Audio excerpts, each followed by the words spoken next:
Welcome to this Conveyancing Matters Chat, where Stu and I are going to give you a trailer for our new Conveyancing Around the World series.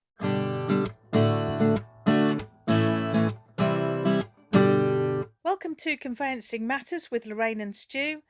Join us for a chat about all things property. Mr. Forsdyke, how are you? I'm very good. How are you? You okay? Yeah, I'm all right, thanks, lovely. I'm all right, thanks, lovely. So we're doing a little trailer today. We're doing a little trailer in this one, Stu. So Conveyancing Around the World, where did this idea come from? I think it was all the sort of publicity about, what happens in the UK and the way we sort of do our conveyancing and, is it broken, that kind of thing. So we thought we'd have a look at conveyancing in different countries to see how they do it and to see whether we can form a conclusion at whether ours is broken, whether there's a better way of doing it, and so on and so forth. Yeah, absolutely. I mean, I've sort of got quite sick, to be honest, of listening to the constant trail of conveyancing in England and Wales is broken. So, as you say, we just thought it would be a good idea, didn't we, to talk to some lovely lawyers from around the world to really see what's happening in other jurisdictions and to see if they have problems too, because it seems we have to spend a lot of time listening to what's supposed to be wrong with the system over here. So just by way of a little trailer, really, for our lovely viewers, we spoke to four really, really lovely people. So your contact in Scotland, Stu, tell us about him.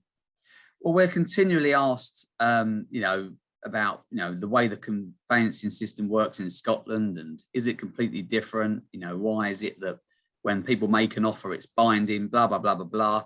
And I personally have referred clients to Billy before, but I didn't really know how the system worked sort of inside and out, so it was a good opportunity to talk to Billy Smith and to find out exactly the way they do it. Yeah, and Billy was really great, wasn't he? He's a great speaker, very, very clear. Really, really liked Billy a lot. He's based in Glasgow and he's got a couple of law firms, Complete Clarity Solicitors and Simplicity Legal.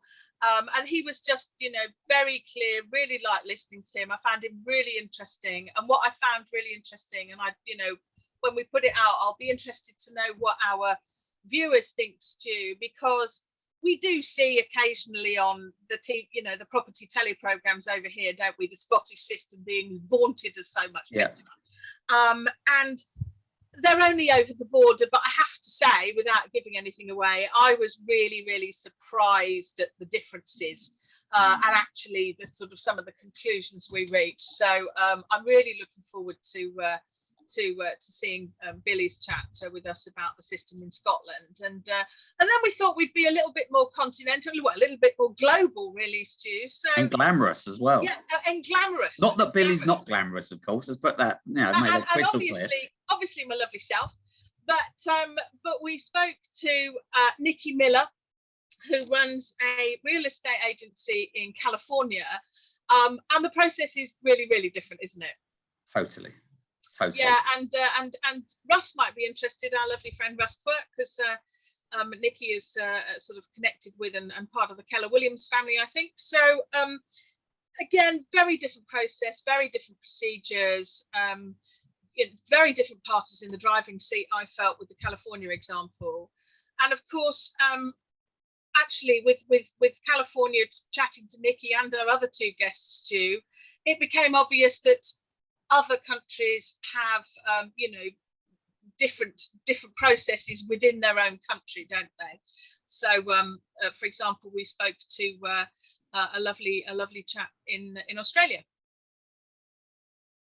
Yeah. So, Michael Joyce again gave us a complete, run through in the way they do their conveyancing from start to finish, and there's a lot of cultural differences that obviously we'll go in and we'll talk about. But yeah, I think the viewers are going to find it really, really interesting to see how it's done over there. Yeah, I mean, Michael's interesting. He actually is a property lawyer and also works for the College of Law Australia. So he's a bit like me, really, got his foot in sort of the practice and the academic camps. And of course, the interesting thing about our chat with Michael in particular is that that was literally just before PEXA launched over here. So we of course mention PEXA, and Michael talks about that and the impact on the on the property market, certainly in Sydney, around where he is. So again, really interesting contrast, I think, Stu. And we also spoke to a very, very nice South African attorney in Cape Town, a lovely gentleman called Chris Fick. And again, I will be interested to know what our viewers think about Chris's chat, because what was one of the things that came over to us, Stu, about Chris? Again, we've used the sort of word cultural differences, but I think with Chris, we're leaning to a more similar way to do it over here, aren't we? So we don't want to give too much away, but I think it would be really interesting for everybody to watch all four and see the complete difference from start to finish. And I don't think it's just the conveyancing; I think it's the whole moving process. Yeah, absolutely. So we really hope that our Conveyancing Matters, viewers and colleagues will be interested to see these Conveyancing Around the World chats that we're going to put out over the next sort of month or so. And again, as ever, of course, we'll be really interested to get anybody's comments, won't we, Stu, to see Definitely. what our lovely conveyancing colleagues in England and Wales think. So we'll put them out soon, Stu. That's it. See you soon. Take care. Bye.